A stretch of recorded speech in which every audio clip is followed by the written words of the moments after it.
Nisi My father name is Durga Prasad Egupati. మత్తయి సువార్త 4వ అధ్యాయము. అప్పుడు యేసు అపవాది చేత శోధింపబడుటకు ఆత్మ వలన అరణ్యమునకు కొనుపోబడెను. 40 దినములు 40 రాత్రులు ఉపవాసం ఉండిన పిమ్మట ఆయన ఆకలి కొనగా ఆ శోధకుడు ఆయన యొద్దకు వచ్చి, నీవు దేవుని కుమారునివైతే ఈ రాళ్ళు రొట్టెలగున్నట్లు ఆజ్ఞాపించుమనెను. అందుకు ఆయన, మనుషుడు రొట్టె వలన మాత్రము కాదు కానీ దేవుడు నోటి నుండి వచ్చు ప్రతి మాట వలన జీవించునని వ్రాయబడి ఉన్నతనెను.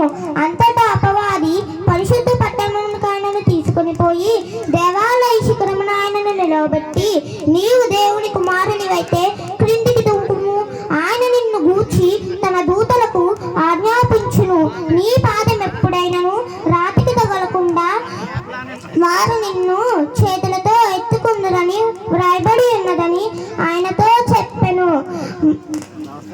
అందుకు యేసు, ప్రభువైన నీ దేవుని నీవు శోధింపవలదని మరి ఒక చోట వ్రాయబడి ఉన్నదని వానితో చెప్పెను.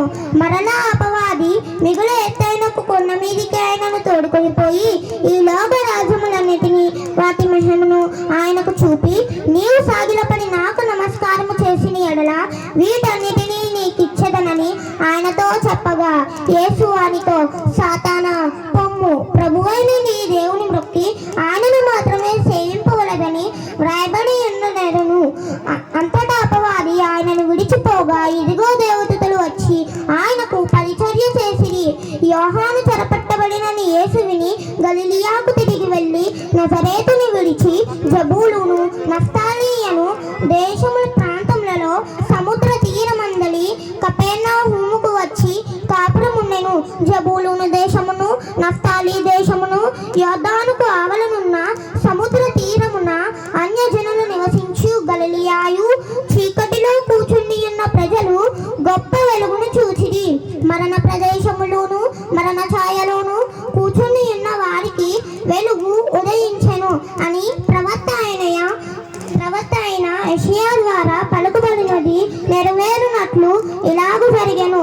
అప్పటి నుండి యేసు పరలోక రాజ్యం సమీపించుచున్నది గనుక మారు మనసు పొందుడని చెప్పుచు ప్రకటింప మొదలు పెట్టెను.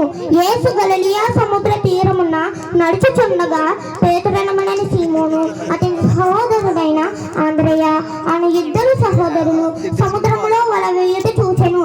వారు జాలరులు. ఆయన, నా వెంబడ రండి, నేను మిమ్మును మనుషులను పట్టు జాలరుగా చేతునని వారితో చెప్పగా, వెంటనే వారు తమ వలలను విడిచిపెట్టి ఆయనను వెంబడించిరి. ఆయన అక్కడి నుండి వెళ్ళి జెబెదయి కుమారుడైన యాకోబు అతని సహోదరుడైన యోహాను అను మరి 2 సహోదరులు తమ తండ్రి అయిన జెబెదయి యొద్ద దోణిలో తమ వలలను బాగు చేసుకుని చుండగా చూచి వారిని పిలిచెను. వెంటనే వారు తమ దోణిను తమ తండ్రిని విడిచిపెట్టి ఆయనను వెంబడించిరి.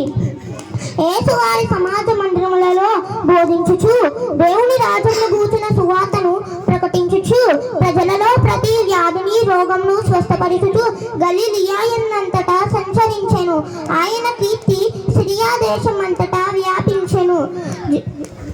నానా విధములైన రోగముల చేతను వేదనల చేతను పీడింపబడిన వ్యాధిగ్రస్తులందరినీ, దయ్యం పట్టిన వారును చాంద్ర రోగులను పక్షవాయు గలవారిని వారాయన యొద్దకు తీసుకుని రాగా ఆయన వారిని స్వస్థపరిచెను. గలిలయ, దెకపోలి, యెరూషలేము, యూదయను ప్రదేశముల నుండి యొర్దానుకు అవతల నుండి బహుజన సమూహములు ఆయనను వెంబడించిరి. Thank you. మేబీ బైబిల్ మొత్తం కంటెస్టెంట్ కేసెస్ ఉన్నట్టుంది. గట్టిగా కొట్టాలని క్లాప్స్ అందరూ.